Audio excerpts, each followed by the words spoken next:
Okay, this is an online briefing. We have President John Rivera of the Florida PBA, the PBA's General Counsel Hal Johnson.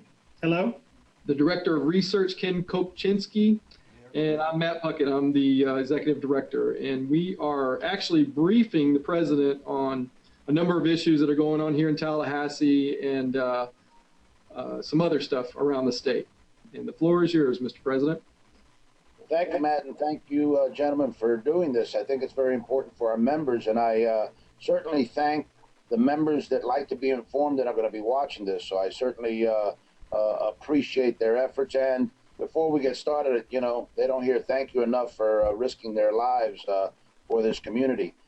Gentlemen, I know that we're getting a lot of conversation all over the state about several things, and I'd like to let's first talk about the FRS lawsuit. Give us an update on that. What have we heard? Do we know anything? Give us your take on it. Well, as you know, the briefs in the case were filed in June of this year. Well, June of last year. We had oral argument in September, and I think everybody reasonably anticipated that certainly by this point in time we might have a decision out of the Florida Supreme Court. As of today, we do not have a decision out of the Florida Supreme Court. For those people who are trying to guess when we might have a decision, your guess is as good as mine. The Supreme Court is not under any specific time frames as far as issuing decisions. So probably the best answer is when they're ready to issue the decision, they will issue the decision, and we will get whatever that decision is, win, lose, or draw, out to you as soon as we can. For your information, the way the system is set up now with the courts, any attorney of record in the case will receive an email and a copy of the decision via the email system. So we will get it moments either before or after it's published online by the Florida Supreme Court. And I can assure you that we would not hide that decision. We would get it out to you in whatever manner we can as quickly as possible. Hal, thank you. And a lot of people don't realize, isn't it Thursdays that those decisions come out? They don't render decisions on Mondays and Tuesdays and Wednesdays, do they? Well, that would not be the normal practice. The normal practice is for them to publish their decisions on Thursday at 11 o'clock. So, for example, today at 11 o'clock, I went back into my computer to see if I had the decision, and then I logged on to the Florida Supreme Court mail site or electronic mail site, and you can actually look at the decisions that were published, and it was not published today. So it is not out there. There is no decision yet in the FRS pension case. Thanks about a bunch. Matt, let me ask you a lot of questions, if you will, about session. And sure. I say it a lot. You know, this is Rick Scott's third session. It's midterm for him. He's not too popular of a governor, but there's still a lot of talk that he has still teamed up with the League of Cities, and there's going to be some attacks on pensions. And well, give us an update of what you've heard up there in Tallahassee. Well, actually, this week a lot has happened. There was a bill filed. Well, it's not technically a bill yet. There is a workshop next Thursday at 10:30 in the Senate Government Oversight and Accountability Committee, which is led by the chairman is Senator Jeremy Ring, who has handled municipal pension legislation for the last 2 years. He's actually a repeat chairman for this committee. He wants to try to tackle municipal pension legislation again this year. He wants to try to revisit something we did back in 2011 that didn't quite get through. We had some agreements that the Florida PBA, the Florida firefighters, and the League of Cities had kind of a tentative, almost a gentleman's agreement on, but it kind of fell apart as we got deeper into the weeds. He wants to hold a series of workshops. He is, it hasn't been for public consumption, but his staff has given us a copy of a proposal, and that proposal is going to be presented by his staff at this public meeting next Thursday. I think the goal of the committee and Senator Ring is to try to reestablish what is considered an extra benefit and reestablish how we use these premium tax dollars for benefits, and get a handle maybe on some of the cities that are really struggling financially.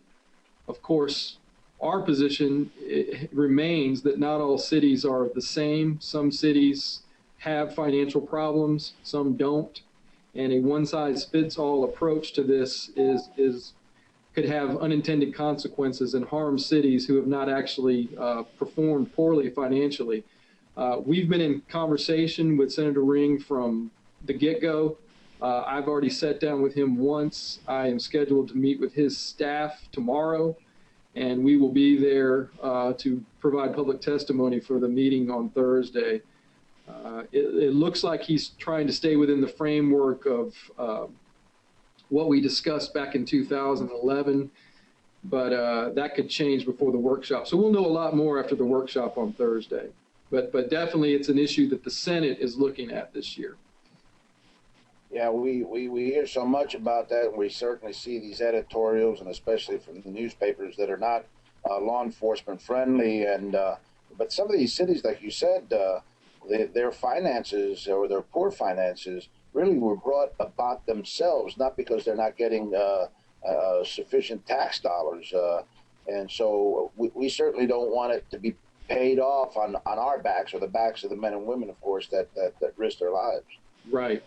And that's been the problem for years, hasn't it, John? That we see the cities kind of point the finger down instead of maybe looking in the mirror for some of their problems. Absolutely. And, I think in this day and age of technology, as we're doing right now, I hope that our members really stay in touch with us, because we can be strong if we stay united. And if our members call their legislators when we ask them to, and take that little effort, just that little effort of making those phone calls or sending those emails, it really does make a difference. And I wanted your take on it. I mean, do you see and hear from the legislators when we call and mass numbers and stuff? Please share that with us. Oh yeah, that has the most effect, because they can see me. They're going to see me during the session and maybe to the lead up. But if they know they got to go back and maybe they're at the coffee shop or they're at a restaurant, they're going to bump into a bunch of Metro-Dade officers and have to explain a decision they made. That means a whole lot more. So there's an accountability factor that starts at home, and it's nice when our members help us kind of hold their feet to the fire on certain things. Yeah, I see a great benefit in that. It'd be nice also maybe this year, for the first time again with the increase in technology, maybe we can film the Rotunda, and so some of our members who don't even have an idea of what it looks like or how this goes on. I know that you guys are there every day, from morning to nighttime, and we certainly appreciate all your efforts from those of us out here in the field. And I want to say thank you, and Hal, to you and your legal team, man. You guys really have done some extraordinary wins in the cases. I know that, and I know this is a self prophecy, if you will, but man, I know that the PBA is at the forefront. We are the leaders of these things, and I really appreciate all the hard effort from all the lawyers. We really we kick butt, and everybody knows the PBA. We appreciate you guys. Thank you, John. I appreciate it. I do have one more thing. Like every lawyer, the lawyer likes to speak last, but we are getting a number of phone calls from people asking about possible settlements that are being. The rumors have it that this settlement is being discussed with respect to the pension lawsuit, or this settlement is being discussed. Those rumors are just that, rumors. To my knowledge, and I would know, there are no discussions taking place between the state and the various plaintiffs in this case about a settlement or a remedy in this case at this point in time. Both of us have taken our strict positions that we're going to win and you're going to lose, and so there are no settlement discussions out there going on. Right. Right, and we are hearing a lot of that, and you know, the lobbyist sometimes gets to speak last, Hal. So we've had conversations with legislators, and there's no deal on the table of note at all. The question is, if the employees, if the plaintiffs prevail, the question is, how will it be paid back as far as the contribution? Do they pay it back in one lump sum to everyone, or is there a freedom to maybe piecemeal it back or phase it in? I know there's been a question about service credit for returning the money. That is not anything that I've heard as far as returning the retirement contributions that the employee made. I have not heard anything in those regards. Actually, I think the president gets the last word.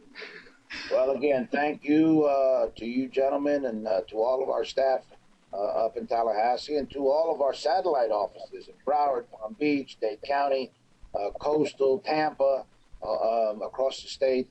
And for sure, thank you to all of the men and women who serve this community in various capacities. We don't hear it from the community and the politicians and the media enough, but we want them to know that certainly we at the PBA appreciate their efforts. That's absolutely true. Stay safe out there. Yes, stay safe.